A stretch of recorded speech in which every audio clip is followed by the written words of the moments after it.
Hello, love loungers, you're back again, hurrah! It's me, Mik Scarlet, with more pearls of wisdom. Right, last time I talked about my concerns around the whole issue of sex workers and disability.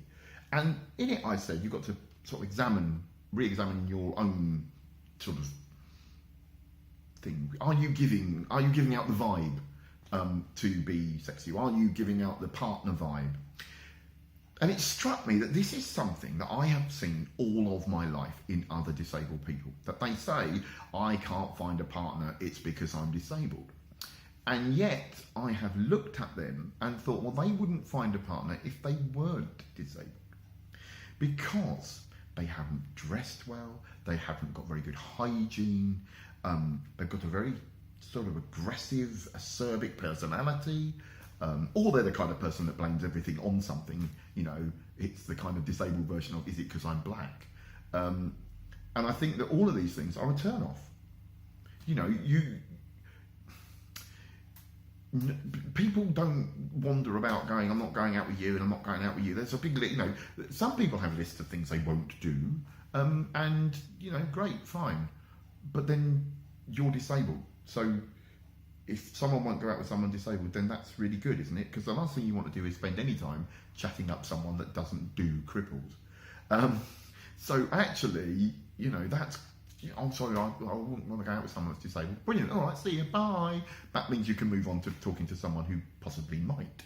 But there's also things like wash, clean your teeth. I know it's hard for some people, but please, you know, you cannot say, oh, it's not fair, no one's going out because I'm disabled, if your teeth are all black and you smell. Because no one will go out with a, you know, monstrous stench pig. So wash, be washed, wear aftershave, you know, style your hair. Even this took ages, believe it or not. You know, dress up, find clothes that suit you. Find clothes you like and wear them well. You know, being in a wheelchair or being disabled or whatever reason that you think people aren't going for, you can dress to accentuate it. Anyone that remembers me from the 90s will know I used to wear great big bike boots. I wore them because I had thin legs, because I wasn't confident enough to have thin legs then. You know, men would, you know, because men are, especially male mates, well, you know, they'd all come and go, oh, look at your little legs. You know, oh, thanks, pal, I haven't walked on them in 10 years. Of course they're thin, git. But, you know, I felt that, so I started wearing great big boots. Now I'm older, I'm happier, so I don't wear the boots. But find ways of accentuating the good bits and hiding the bad bits. One of the things about being a wheelchair user, especially a manual wheelchair user, is you end up with great big muscles. So I used to wear vests. I still wear a vest in summer, even though I'm 53. Why? Because it shows off my muscles. And some people like men that are muscly. And it's things like that. And don't think that people won't like the stuff about you that you can't see. You know, people with hidden impairments and people with visible impairments both have hidden stuff that they don't always want to talk about. But, you know, for every, say 5 people go, one person won't. Well, you only want one. So don't let it stop you going out. Go out. Do things. Find activities you enjoy, because then you'll find people who do the activities too, and you'll get on because you'll have a shared experience, which then means that they'll see past things that possibly you think other people won't. They'll get to know you, they'll get to like you, and that's the point. So before you know, charge off headlong into paying hookers, please at least try to be the best you can be, and look in the mirror and think about the good bits that you've got, and think about the positive elements of your personality, and accentuate them, and be fun and lively and the centre of attention.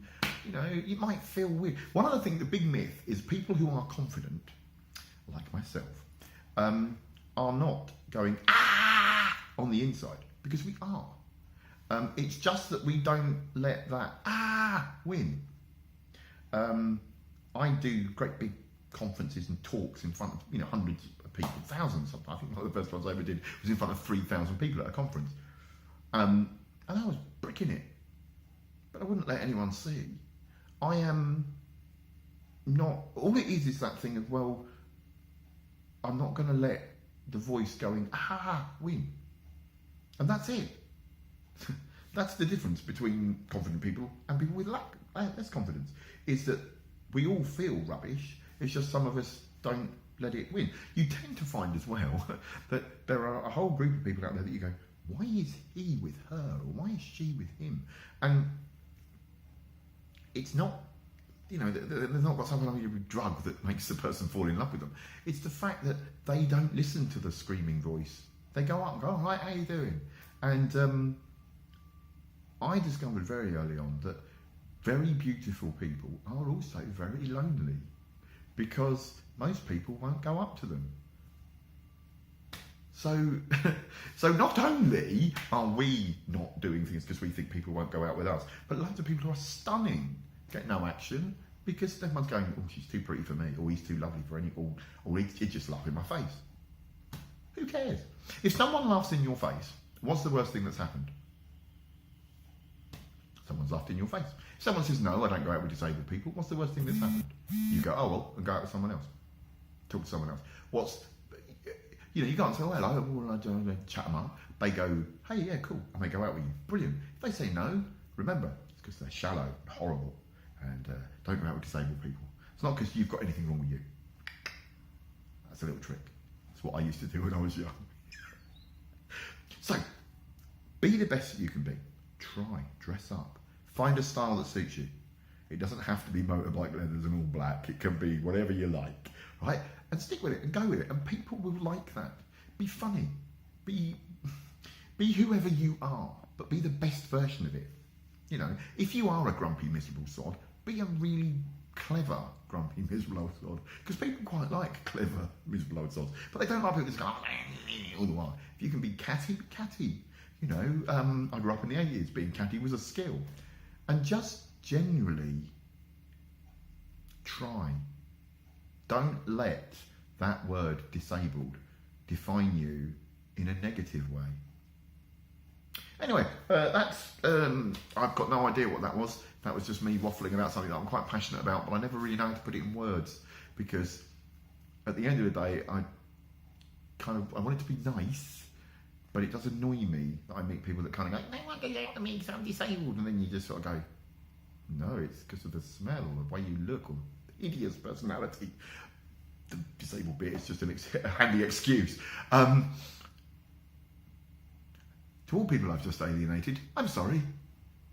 Next time, it'll be more friendly and better. So that's me bowing out now before I dig myself any further into that hole. Oh no, I'm digging further. I'm going down the hole. Hello, oh no, goodbye.